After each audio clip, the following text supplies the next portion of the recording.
Eu vou te falar o que o Paulo Guedes fez. E aí, você é economista, você sabe. O Paulo Guedes, eu vou te contar uma história também de bastidor, vamos voltar pra política aqui. O Bolsonaro, uma época, ligou... O Bolsonaro não, desculpa. O presidente da Câmara, o Rodrigo Maia, na época, ele foi convidado para fazer um evento num jantar de empresários. E aí chamaram o MBL para ir lá também. Aí fomos lá. Chegou nesse jantar, o MBL apresentou um relatório. Falou, gente, a gente acha que a economia do país vai ser isso. Isso foi quando? Foi antes do Arthur Lira. Foi na presidência, ainda era o... 2019? Não lembro agora. Não lembro agora. Tá. O presidente ainda era o Maia. O Rodrigo Maia. O Rodrigo Maia foi chamado para esse jantar, então foram chamadas várias figuras políticas para perguntar as coisas para o Rodrigo Maia. A gente chegou com um relatório e as nossas perguntas foram muito interessantes. A galera, os empresários lá, inclusive a galera do Paulo Guedes, falou assim, cara, deixa eu entender esse relatório aí. A gente mostrou o relatório que a gente acha que isso vai acontecer com o Brasil. Não vai passar reforma nenhuma, o Brasil vai quebrar, vocês vão precisar passar algum tipo de auxílio, e vai ser uma merda, tá? Antes da pandemia também isso. Eu não lembro agora, não vou lembrar. Aí todo mundo olhou e falou assim, cara, vocês têm muita razão nisso, a gente concorda com isso. Só que isso aqui não vem de ação, mano. O que eu vi no dia seguinte? Toda a turma, inclusive a turma do Paulo Guedes, galera do mercado financeiro, o Brasil vai bombar, o foguete não tem ré, o trator Lira vai passar um monte de reforma estrutural. E a gente falando, não vai passar reforma nenhuma. O que passou? A PEC Kamikaze, que carcou nas contas públicas do Brasil, e a gente foi xingado por essa galera a incentivo do Paulo Guedes. Quer ver outra do Paulo Guedes? 2019, maio de 2019, Paulo Guedes liga pro Renan. Renan, é o seguinte, a gente precisa passar a reforma da Previdência. O Kim é um dos maiores articuladores da reforma da Previdência. Estão marcando uma manifestação, que eu não lembro agora, do 29 de maio, acho que era assim, que é uma manifestação a favor de governo no início do governo. Isso é horrível, cara. Nós estamos fazendo uma articulação e a galera do bolsonarismo está completamente atrapalhada. Vocês precisam desarticular essa motivação. Beleza, liguei pro Coppola, na época que eu tinha contato com ele, liguei pra todo mundo, vamos desarticular. Fizemos um vídeo desarticulando, isso era uma sexta-feira, o vídeo pegou mal. A galera, não, manifestação, tem que fazer, tal. Chegando na segunda-feira, o Coppola, que combinou comigo na sexta-feira no telefone, que ia falar pra gente não ir na manifestação, quem é contra a manifestação é contra o Brasil. Aí o Pânico liga pro Paulo Guedes. Paulo Guedes chancela. Tem que ir na manifestação. Caralho, Paulo Guedes, vai tomar no seu cu, meu. Isso Você foi no começo do governo. Então a gente já entendeu logo no começo que esse cara era um picareta. E aí eu vou dizer pra você o seguinte. Das mais de 50 estatais que ele prometeu privatizar, que não precisam de aprovação de Congresso, quantas ele privatizou? Acho que nenhuma, né? 0. E aí ele falava o seguinte, semana que vem vai ter privatização. Chegou uma privatização, não tem. Ó, eu lembro dessa promessa dele. Ele falou assim, ó, daqui 4 semanas terão 4 estatais privatizadas. Tô esperando até hoje. A gente até brincou. Não deu 4 semanas ainda. Mas Paulo Guedes semana por que que vem. você acha que ele não fez isso? Foi só Porque foi falta ele de vontade política? Foi porque, primeiro, ele foi um cara que ele entendeu que o Bolsonaro era uma força popular muito grande, então ele não queria perder a boquinha dele como ministro da Fazenda, e ele falou o seguinte, mano, se eu enrolar aqui até o final, eu vou sair com uma influência gigante, fico sócio do primo rico, vendo uns cursos e fico ainda mais rico, e é o que ele tá fazendo. Então, mas esse cara, teoricamente, ele não precisa, por mais que exista a ganância em todo mundo, existe a ganância, tudo bem, ok, mas esse cara já tem uma Mas assim, puta carreira. não existe interesse de O Dória também é rico. Mas a você acha proposta que ele não fez... dentro das propostas do Dória, o que ele mais falava no horário político é que ele ia doar o salário dele. Né? Então você fala, porra, Ele o cara doou que não. todos. Não, então assim, o cara que não precisa do salário Ele dele. não tem como Mas, ser ruim. Arthur, assim, É só que, na pra verdade, gente... não existe dentro do governo ninguém que seja a favor de tirar uma estatal para virar uma empresa privada. Porque é onde ele para de poder mexer no... Então, no mas existe a segunda né? camada disso, que é o seguinte, vamos lá. O Paulo Guedes, ele é o Papo Guedes, que a gente chama. Teve uma entrevista dele do Globo News que eu reagi, mano, bati palma, incentivei pra caramba. Que ele falou o seguinte: Na eleição. Antes da eleição, só de imóveis que a gente vai vender, estatais que nós vamos privatizar, nós vamos conseguir R$1 trilhão. Quantos desse R$1 trilhão ele Isso o entregou? Alckmin também falou, né, nessa Tá bom, entrevista. Né? mas aí eu tenho um porém, além de tudo, então, pra você. Ok, ele não privatizou nada. Só que assim, no governo que ele estava lá, eu vou falar de duas aqui de cara que eu sei. As estatais estavam dando dinheiro. Sim, é verdade. E elas vinham de negativo, déficit, deram positivo, e daí saiu o governo Só emendando Bolsonaro isso que você tá falando, e ela sim. virou déficit de Não, novo. nada positivo Mas que ele fez? aí eu pergunto, tá certo ou tá errado, talvez, de não ter privatizado? Não, tá errado. Por quê? Aí eu vou te dar um exemplo. Porque se tava dando lucro, era melhor o dinheiro no bolso do governo do que o dinheiro no bolso de terceiro. Porque pra mim, calma, peraí, eu vou terminar minha pergunta. Porque pra mim, é melhor privatizar um negócio que tá cagado pelo governo, porque privatizando, ele é obrigado a dar lucro. Ele é obrigado. Sim. Certo? Porque você chega pro governo e fala assim, não deu lucro. Tá bom, Pega imposto, tá bom. É sempre tá bom. Entendeu? Então, assim, o negócio tava dando lucro, não precisava privatizar. Não, mas é o seguinte. Primeiro que é o seguinte, quem colocou as estatais em ordem foi o Temer. Essa é a primeira coisa que tem que ficar clara. Minha bola, hein? Não. Minha bola. Opa, se você pegar o gráfico não. Não. Ele, Tá lá não, já. beleza.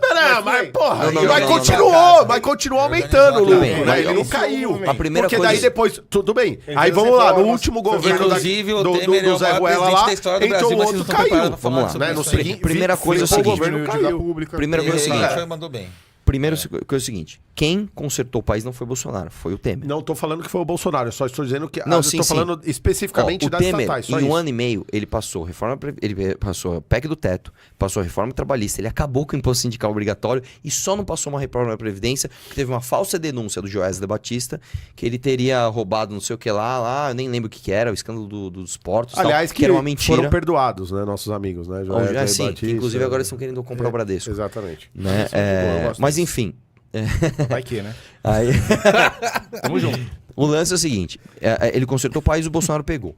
Por que a estatal, mesmo quando ela dá Mas lucro... manteve, certo? Vamos lá, Tava por que, dando por lucro. que, por que, que a estatal. estatal, mesmo quando ela dá lucro, ela tem que ser vendida? Porque uma estatal ela não pode ser um plano de governo. E a gente sabe que o próximo governo pode destruir aquela estatal, que foi o que aconteceu com, por exemplo, uma das estatais que ele prometeu privatizar, que só deu prejuízo, aumentou o prejuízo na gestão dele e agora está na mão do Lula, que é a TV Lula.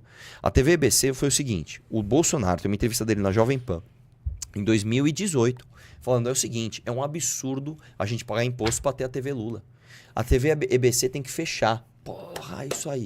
Ele virou presidente. Ele não só aumentou a verba dessa TV EBC, como ele colocou a esposa dele para falar do Dia das Mães e o filho dele para comentar futebol lá. Ok, mas o que na vida não é jogo de interesse? Mas se a gente for justificar tudo assim, eu posso Não, falar não assim, tô cara... justificando, Não, sim, tô mas eu tô justificando, falando assim, mas tudo na vida é jogo de interesse. Mas ele prometeu para nós.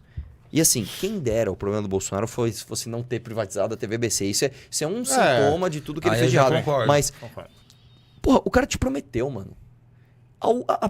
O mínimo que você tem que fazer é cobrar o cara. Ou então não xingar quem cobra. Sim. E aí, assim, o problema é assim, se o Bolsonaro tivesse... Eu vou te dizer, cara. Se o Bolsonaro tivesse colocado um PGR decente e 2 ministros do STF decentes, eu tava aqui passando pano pra ele.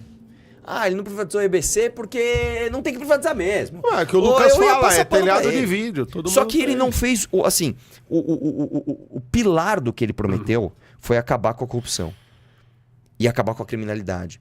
A gente tem que lembrar que ele pegou o pacote anticrime do Moro, que fodia a vida de bandido, e ele transformou no fim da delação premiada em juiz de garantias, cara. Tipo assim, Isso aí foi foda, hein, cara, cara? isso é uma coisa, cara. Você Isso vai aí foi falar, o foda, que é a não privatização do EBC nisso? É um peido, um cara que tá todo cagado. Sei. Agora, E por que ele fez isso? olha, Tem um porquê, né? aí tem o porquê. Por que ele fez isso? Porque ele está com o rabo preso, porque ele é um ladrão. Que é aquilo que eu falei lá no começo. Mas ele roubou pouco dinheiro. Se você comparar com o escândalo do PT, ele roubou pouco dinheiro, mas ele roubou dezenas de milhões de reais. O patrimônio dele é de mais de 60 milhões de reais. Roubar é roubar. Hoje, roubar. É E tipo outra, assim, roubou, o velho. cara matou um, matou dois, matou, irmão. mas eu penso o seguinte, vou dar um exemplo, tá? Olha o que eu vou falar aqui. Se o Flávio tivesse... ele tinha um funcionário dele que ele rachava o salário lá. Pô, é uma merda, mas beleza, vai. Eu até pensaria... O problema é que por causa disso, que na verdade foi gigante o que ele fez, ele teve que entregar toda a nossa esperança do combate à corrupção Pra salvar na mão o filho do tal do dele. sistema. Você quer ver um exemplo? A gente reclama do Alexandre de Ele foi Moraes. burro, tinha que ter deixado então o filho Não, ele não dele foi cair. burro, ele foi mal intencionado. Vamos lá. O Alexandre de Moraes. Alguém concorda com as ações do Alexandre de Moraes? Eu sei, eu conheço vários trouxas que concordam. Cara, Tamo junto. Super no YouTube, tamo junto. Por que o Alexandre de Moraes tem o poder que tem?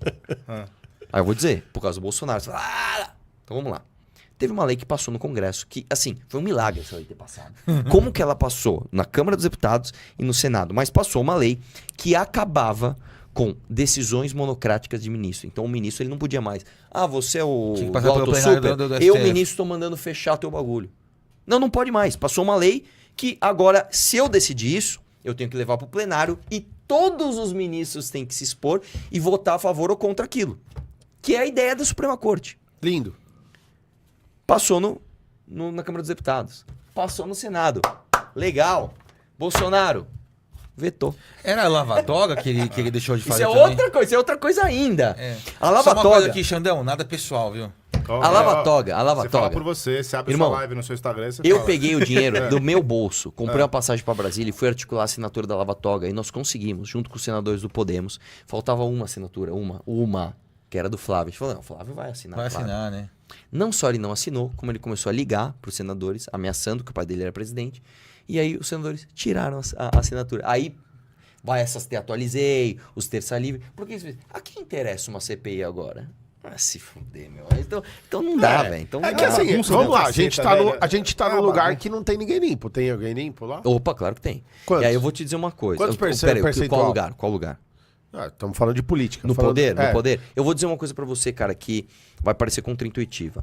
Dos 513 deputados que nós temos, vou chutar, que você tem uns Você tá 50 falando que são 15 ideológicos. Você tá falando de deputados... Federais. Todos, federais. 513 deputados. Dos 513, tem 50 que são ou de direita, ou de esquerda, ou de oposição, ou de situação, porque acreditam naquilo. Ideológicos. Deve ter mais uns 100 que são corruptos. É cara corrupto. Eu tô aqui pra fazer Comprado. negócio. Eu vou fazer esquema com emenda. É só business. É só business, sim. E você tem a maioria, que são os outros 300 e pouco. É isso, né? 500 menos 150, vamos por aqui, mais uns 300 e pouco. Quase 400, né? Que são nada. Que, eles tipo, são, eles cara, são do igual a centrão. maré. São Eles a maré. são o seguinte, A maré irmão, vai pra cá, o eles que vão eu pra faço? lá, Eu sou daí- eleito pela nossa região. Eu negocio com o governo que está na atual posição. Ó, me deixa levar umas emendas para minha região. Aí eu vou lá, olha como eu trabalhei. Aí o cara traz uns recursos, reforma quadra, reforma escola. A galera que não entende nada fala assim, esse é bom. Não sei que ele vai, ele é bom. E continua votando nele. Então o cara nem chega a roubar, mas ele também não é ideológico. Ele é só um cara do centrão que vai votar de acordo com o governo. Então o que acontece é o seguinte, como tudo nas humanidades, tudo. Você é um cientista de coisas humanas, você sabe. Você nunca tem movimentos de massa espontaneamente se movendo para os lugares. Não é verdade.